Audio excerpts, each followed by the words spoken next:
बिस्मिल्लाहिर्रहमानिर्रहीम। नाज़रीन किराम, इस दौर के अंदर हर फ़िरक़े वाला अपने आप को हक़ पर समझता है और हक़ के बड़े बड़े दावे करता है, इसमें कोई शक नहीं। लेकिन मसला ये बनता है कि गैर मुस्लिमों में से कोई जब नया मुसलमान होता है तो मसला ये बनता है कि अब वो किस फ़िरक़े को इख्तियार करे, किस फ़िरक़े में जाए, क्योंकि हर एक ने हक़ का दावा कर रखा है और हर फ़िरक़ा उस नए मुसलमान को अपनी तरफ खींचने की कोशिश करता है, चाहता है कि वो हमारे फ़िरक़े के अंदर शमूलियत इख्तियार करे, इस तरफ आ जाए। और उसमें खुसूसन तो गैर मुक़ल्लिदीन तो बड़ी कोशिश करते हैं, ऐसा मौका तलाश कर रहे होते हैं कि भाई आ जाओ, देखो वो फ़लाँ के पास कुरान नहीं है, हदीस नहीं है, हमारे पास कुरान और हदीस है।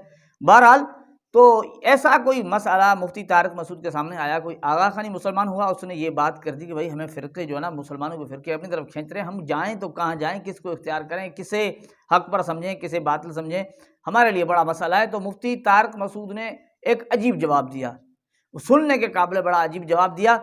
और उसमें एक और वाक़या भी सुनाया कि ऐसा पहले भी हो चुका है कि बहुत सारे मुसलमान हुए, लेकिन इस तरह मुसलमानों का रवैया देखकर उनमें से कोई एक बचा और सारे वापस मुर्तद हो गए।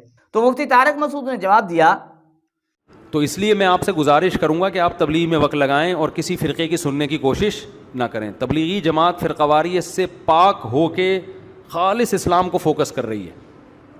इधर उधर आप गए ना, कुरान और सुन्नत के नाम पे लोग उल्लू बनाएंगे और इतना कंफ्यूज, क्योंकि जो कुरान और सुन्नत की बात कर रहे हैं ना, उनके भी दर्जनों फ़िरक़े हैं कि भाई आप तबलीगी जमात में वक्त लगाएं।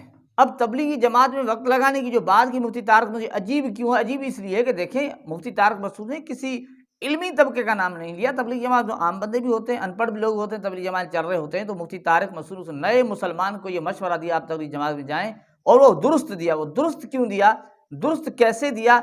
वो इसलिए कि तबलीगी जमात में जब बंदा जाता है तो उससे आखिरत की फ़िक्र लगती है, अपनी ईमान की फ़िक्र लगती है और उम्मत की फ़िक्र लगती है। असल मेन चीज़ ये है।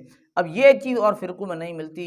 एक दूसरे पर तानो तशनी करना, एक दूसरे पर एतराज़ात और इल्ज़ामात लगाना, एतराज़ात करना, इल्ज़ामात लगाना, ये चीज़ें पाई जाती हैं। लेकिन ये सोचना कि मुझे मरना है, अल्लाह के यहाँ पेश होना है और पूरी उम्मत को अल्लाह के यहाँ पेश होना है, इसलिए उम्मत को तैयार करना, उसे अमाल पर लाना, ये अगर फ़िक्र पाई जाती है तो तबलीगी जमात में पाई जाती है।